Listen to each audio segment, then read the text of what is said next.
Hello and welcome back to the Wrexham Way. Hope you're all doing well and looking forward to today's episode. We take on Crystal Palace in the Premier League and West Brom in the FA Cup. We seem to be on another bit of a lucky run in the Cup, so we'll talk about that in a few moments' time. First things first though, just want to say sorry for no video yesterday. I was very busy with the stream at Showdown in the end yesterday, which we did the draft for yesterday. Really good stuff. We did a great draft. Here are our players, which I think is a really solid team. We had £300 million to pick players from the Bundesliga, Liga, Serie A and La Liga. So quite a big pool of players, but not a lot of money to work with. So we built this team, which is very tall. 14 players here are 6 foot and over.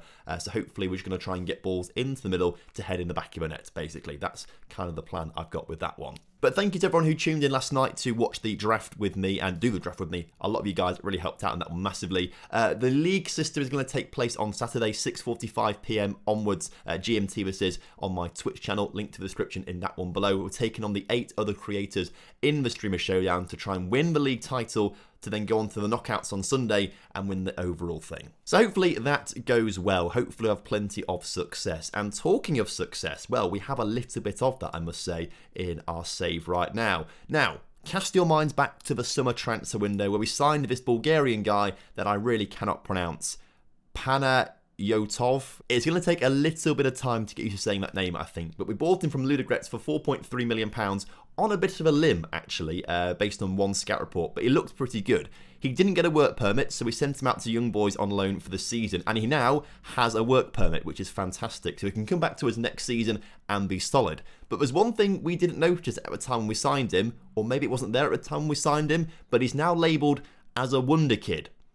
And I think this is a superb signing for us. So I'm very, very happy that we've got this guy in. Speaking of wonder kids as well, hopefully we're going to have another one coming through our youth intake. We had the youth intake come through. It's not the greatest of intakes we've ever had, but Charlie Dunn is the best player in this. And again, it's another left winger. We seem to have so many left wingers coming through. Can play striker as well, actually. Although composure and finishing are both particularly low, so maybe he's not the greatest striker in the world.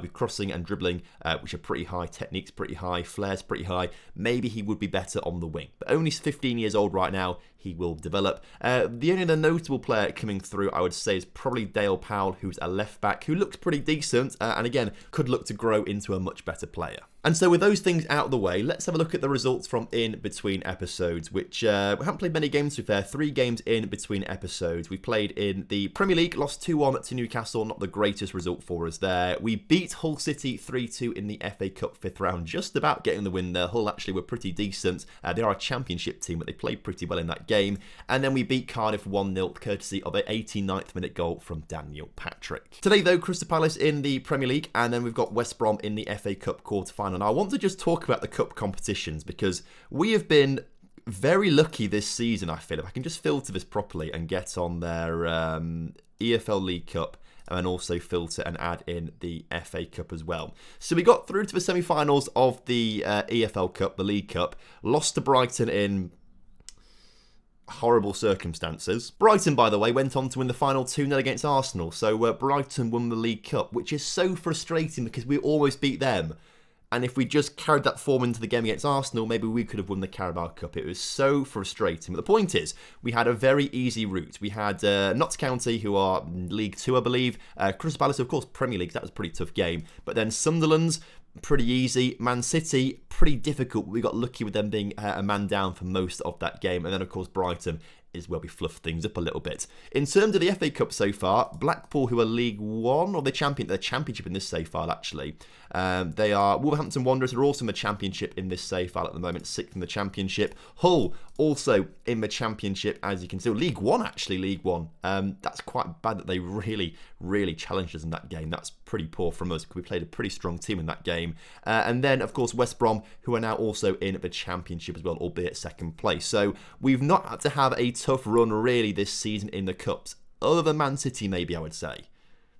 So, I don't know. I'd like to think we can beat West Brom here today and get through to the semi-finals, and that would be exciting. However, I am fully aware that if we go to the FA Cup and we look at the history of the FA Cup, Cardiff won it a couple of seasons ago against Man City in the final when Cardiff were a championship side. So we cannot sleep on West Brom today. So this is the team taking on Crystal Palace away from home today. We've got Pineda in goal as per usual, Neto and Suntesic both in their usual slots in the wing-backs, Saliba in his usual spot at right centre-back, but Greco is coming in today ahead of Luis Felipe, who in my opinion has not played the greatest in his past few games. Very inconsistent. Sevens are only just a bit better than average, aren't they? 6.3, 6.6s in there have not been great. Whereas Greco has been playing a little bit recently. And I tell you what, his form has been pretty decent. 8.1, 7.9, 7.9. I mean, ignore the 6.4s in there as well. Yes, he has got his bad games too, but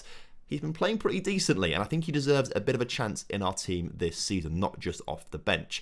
Just in front of them, of course, is Lavia, who I saw in the comment section, someone said you signed him on loan and then didn't play him much. I think that must have been a different save file. This is the point now where I start to get confused between different players and different save files. I can't remember what save file it was. It might have been with Aberdeen, potentially, but I can't remember. In front of him, though, of course, is Daniel Patrick and Nick Batsner. We've got Hobson on the left, Pereira up front, and Luciao in the right wing slot. Because actually, again, he's been a little bit inconsistent, but 2 goals there, 1 goal there, 2 assists there. When he does play well, he plays very well. So as kickoff is upon us here today, I have realised I have forgotten to show you the table. We are currently sitting 10th in the Premier League table, which is not bad going, I must say. I'm pretty happy with where we're sitting in the Premier League table. It's our best position that we've ever been in, basically. We're coming towards the end of the season. If we can secure top half, that would be fantastic. And if we can get a goal in this game, that would be even better. However, I think Pereira may have just been a little bit offside there. We're going to check the VAR here, but I think from the highlight, it was disallowed. Yes, we did. Well, I thought he looked pretty offside there, to be fair. 9 goals to his name so far this season. You can see here that it's actually a lot closer than I thought. I saw him being a little bit further in front when the pass was made, but there we go. The league table, as you can see, is looking good for us. We're 9th actually, sorry, just above Crystal Palace, who are below us. They've got a minus 12 goal difference this season, so really they should have a leaky back line. We should be taking advantage of it. We have scored one. It was offside, but hopefully we can score some legitimate goals. Almost like that one. Hobson taking a shot just wide of the post. Bit of a tight battle at the top as well between Man City and Chelsea as the season starts to come to its conclusion. The relegation battle seems to be already settled, I think. There's 3 clubs down in the relegation zone pretty close together, and there's a big gap up to 17th as well. So I don't think there's much to worry about at the bottom end of the table. Sheffield, Fulham and Leeds probably going down. In this game, though, we are struggling just a little bit. We are level pegging with Palace right now, and that would make sense. We are very, very close in the table after all these games. It's just their goal difference is a lot worse. I'll be upset if we don't score anything today, given how poor their goal difference is, but maybe that's skewed by a couple of really, really shocking results.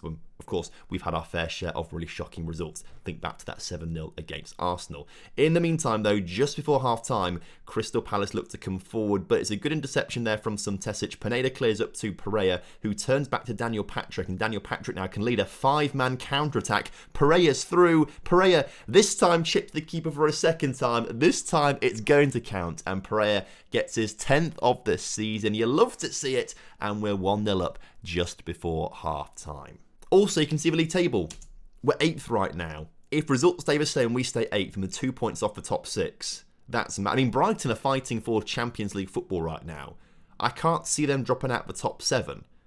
They've obviously got Europa Conference League football confirmed by winning the Carabao Cup, the League Cup. So actually, top 7 is still all European places. I don't want to have to... We shouldn't be there. I've said it all season that we will start to drop out a little bit and we'll drop down. It's not happened yet. We're up to 7th now that Everton are losing, I presume. This is... Surely we can't stay there. Because I'll be honest, it's been our best season in the Premier League, but I don't think we've been, European worthy, if I'm honest with you. I don't think we've played well enough to get top 7. We'll have to double check the points at some point to see if this is like a low season for the top 7 entry or something like that, because it feels like it must be. I feel like we shouldn't be this high. But it's getting late in the season now. There's not long to go. As a ball forward from Crystal Palace is cut out by Greco there. It'd be good for him to keep a clean sheet today, I must say, as Neto brings the ball forward down the right-hand side, finds Luciao. Luciao finds Pereira. Great ball. Pereira makes it 2. He could have had a hat-trick today if he just stayed on side for that first goal. This one's going to count, though. Luciao with the assist, which is going to do his confidence the world of good as well. And it looks like this one's going to be won. But let's not talk too soon, because we've done that several times in recent episodes and it's not worked out for us at all. But it's a well-taken goal, lads. Okay, we'll make some changes very quickly in the last 10 minutes or so of this game. Laurie Hobson not playing his best out there. We'll bring Carlos Andre on, who prefers to be inverted. No, he doesn't. Prefers to be a winger. That's fine. We'll also bring off some Tesic, having quite a poor game there. Roko Spadina on you come. And then also, just to keep some fitness in the centre of midfield, although we have got a week off until the next game, let's bring Nick off for... Let's bring Sandri on. But as the clock ticks down, we've got what we came for. Okay, let's... Oh, no. I've done it, haven't I? As the clock ticks down, please, please, please, please, please, full time. 4. We've got the 3 points that we came for. A bit heart-in-mouth stuff at the end there as they score a goal in the 90th minute. We do concede a lot of goals late on. Maybe that's something to do with the fitness. Maybe it's something to do with the concentration of our players. I don't quite know. But at least we got the 3 points here. That's the main thing for us as we do move up to 8th in the table. What did Everton do in the end in their game? They came back to win in the end. They were drawing, came back and got a goal through Calvert-Lewin. So they won their game 1 point ahead of us. Also, Saliba's going to miss... Saliba will miss the next game because of accumulating too many yellow cards. Not sure if that's going to count for the FA Cup game or just for the next Premier League game. I'm not entirely sure, but we'll work it out. But our attention now shifts to the FA Cup. And I'll be honest, I can't quite remember who's left in the FA Cup. Let's double check this, shall we? If we get past West Brom, I tell you what, that's winnable. That is winnable. Because Arsenal are ahead of us in the table, so are Everton. But everyone else is below us in the Premier League table. So technically speaking, if you're going to base it on those rankings, you'd maybe put us as third favourites to win the FA Cup this season. I didn't realise how, City are not there, Brighton aren't there, Liverpool aren't there, United aren't there, Chelsea aren't there, Tottenham aren't there. Are they ahead of us in the table, Tottenham? I believe they are. Tottenham are way behind us, actually. Okay. Oh, that's... Thing is... We thought the League Cup was a great chance for us to win it after we got Brighton. We had a lucky draw through there. Once we beat Man City, I was certain we were going to win the League Cup. I thought, that's it. We played our cup final there. Let's go. Basically, we've got such a good chance to win both cup competitions this season. We bottled the League Cup. I don't want to bottle the FA Cup because that would be huge. Because also, does the FA Cup get you straight into... if I can find FA Cup. Does it get you straight into... the group stage of the Europa League? Yes, it does. UEFA League group stage. Whereas if you qualify via the league, you have to go through different qualification rounds, I believe. So that's a huge incentive for us. Oh, but Greco's now out for 5 to 8 days with a pulled groin muscle. Okay, so potentially we might have 2 centre-backs out for this game against West Brom. Even though they are the league below us, they're pretty decent in the league below, right? So... they're still going to be good going forward. We're going to need that cover at the back. So if they're both missing, Diaz plays, doesn't he? And then I guess it might be Paul Dillon potentially playing, as Premier League games are going to take place. But so are FA Cup games. 4. Okay, team selection then. I don't know why I said Diaz. It's Luis Felipe, not Luis Diaz. I don't know why I thought that. So Luis Felipe will come on for Greco. Saliba can play this game, which is quite handy. Laurie Hobson's cup tied, so we'll swap him out with Carlos Andre. Greco then comes off for Willy Camboire, who can go onto the bench. I'm pretty happy with the way the team played that last game, to be fair. I want to leave it as it is for the rest of the team, so I think I will. We'll submit it. We'll go to the game. This is huge now. I feel like there's a lot of pressure on our shoulders. I didn't know who was left in the FA Cup, actually, before I looked just then with you guys. I did not realise how close it was. Also, I don't think we need match stats there because the match stats are kind of half behind my head, but not that important, are they? What I'll do is I'll go to latest... Well, I've gone off it now because there's a highlight going on. We'll switch it to latest scores in a minute. I think it's probably more useful going forward, actually, as Carlos Andre can't win the ball and West Brom come towards us. We are playing away from home today, which will be a bit, advantageous to West Brom. It's going to be much harder for us to try and get the result here, but Lucia's been put through in the area. Can he actually get a ball back into someone? He can't. of all the people to try and get that to, there were like 4 people in the area. He didn't aim for any of them, which is frustrating. But we do get possession back. Pereira, Carlos Andre, Daniel Patrick, Neto. Neto, can he just get the ball into the middle? It's found Pereira again. I mean, we're passing it around beautifully. We've got a goal, but I think it's offside. I think Carlos Andre had strayed into an offside position and it has been disallowed. No VAR need for that one. We'll switch us up to latest score so we can see what's going on in the other cup games as well. Okay, well, as things tick on then, we've got another highlight. I've just seen Everton have gone 1-0 up in their FA Cup game, but West Brom could go 1-0 up against us right now as Roberts sends a free kick against the post. Now that was too close for comfort. Too close for comfort there as West Brom looked to bring the ball into the middle. We've cleared it nicely. Pereira trying to bring it out. And can we go on a counter-attack here? Find Luciao. It's not the best of balls, to be fair.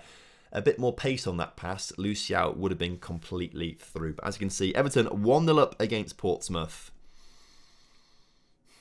Okay. All the games finally in the balance right now. But to be honest, it looks like to me West Brom had a much better chance. Now that one was offside actually, so maybe that's a let-off to an extent. But West Brom are not lying down for us today, are they? Thrash the arms, far from pleased from what I've just seen. But early on in this second half, there's a highlight and it's coming towards us, hopefully, as Neto fires the ball forward to Pereira. Pereira wins it, just taken away from him though from a great last-ditch challenge. And what on earth was that highlight for? Was that it? Okay, that's a little bit annoying as Aston Villa also 1-0 up in their game against Leeds. The corner into the middle, Saliba puts it into the back of a net. You love to see it. I thought that was way over the bar. But no, Saliba gets it in, just tucks it underneath the bar there. What a fantastic goal to score as it swung into the near post. A terrible camera angle, by the way, for the replay of this one. I've got it set to director camera for replays now, and well, that wasn't great, was it, to be fair? You didn't really get to see much of the goal there at all. In the meantime, they've scored their own goal. I'm not quite sure what Pineda's done there. I think Pineda's come out for that, and he's completely bottled it. We'll see it here, won't we? In fact, I think he gets blocked off, actually. I think he's blocked off by a West Brom player and our own players. And suddenly, immediately, West Brom have equalised there, which is frustrating. I'm going to shout encourage out there to them. But there's a few players who are not playing particularly well. Notably Carlos Andre, but we can't really swap him out with anyone because he's the only left wing we've got on the bench, I believe, or pitch entirely. So that's going to be a little bit frustrating. We might take Luciao off for the remainder of this game in a moment. We'll see what happens with this highlight as the ball put forward has not been won by the West Brom forwards. Pineda collects it, throws it out to Saliba, the goal scorer, and Saliba can bring it down through the middle of the pitch, out wide to Luciao on that right-hand side. Luciao inside to Batsner, who tries to play it inside once again, but it's been intercepted by West Brom now, and their man is through.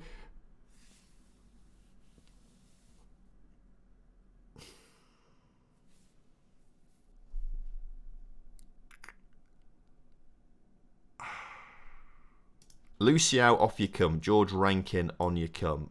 We need Carlos Andre off. Spadina can play there. Spadina on you come. Also Sione on up top as well. Change everything. Complete wing-backs on attack. Let's do this. Complete wing-backs on attack. We're attacking already, aren't we? Confirm changes. I'm going to shout at them, demand more in a second as well when I get the opportunity to do so. Demand more. Okay. Okay. This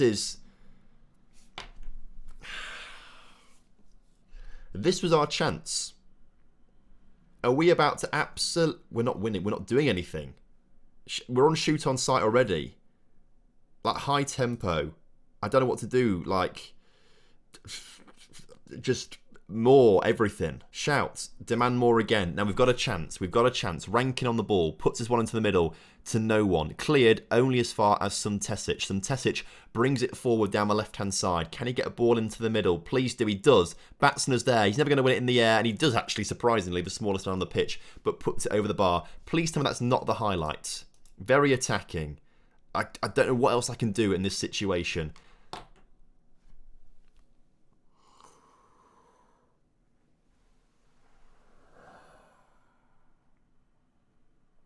Okay, so if we look at the Premier League table, we're not that far off the top 7. We're not that far off the top 7 at all. I mean, if Arsenal go on to win the FA Cup, 7th place will also get European football, won't they? So we're only a point off with a game in hand on the top 7, although so did Everton. They have a game in hand too. Hopefully they lose that game in hand at some point. I mean, it's not ideal. Somehow Saliba's got an 8.10. Oh, of course he scored the goal, didn't he? That's why he's got such a good rating despite conceding 2 stupid goals. Look, to be fair, I didn't want to win the FA Cup anyway. I didn't want to win it. I wanted to do it the Wrexham way. The Wrexham way. That's how I want to do it, and that's getting qualification via the league. Now, I think next episode we come back for a bit of drama. We come back for Southampton and Leicester, I think. We see how we get on in those games, and it should, hopefully put us in a good position for a final showdown against, I don't know, Sheffield, Leeds, West Ham, depends what we need to do. But we'll come back for Southampton and Leicester next time out, I think, because they are going to be huge, pivotal games for us. Particularly because I don't have much faith against Arsenal, Chelsea, or Man United. That's going to really limit our points massively. So these final few games of the season where, all the teams at this stage, or that stage of the season, should be below us, those 5 games are going to be crucial. So thank you so much for watching today's episode. Hope you guys have enjoyed it. Of course, if you have done, drop a like on the video for me and subscribe. If you're new around here, leave a comment down below for the YouTube algorithm, and I will see you next time. Have a good one. Goodbye.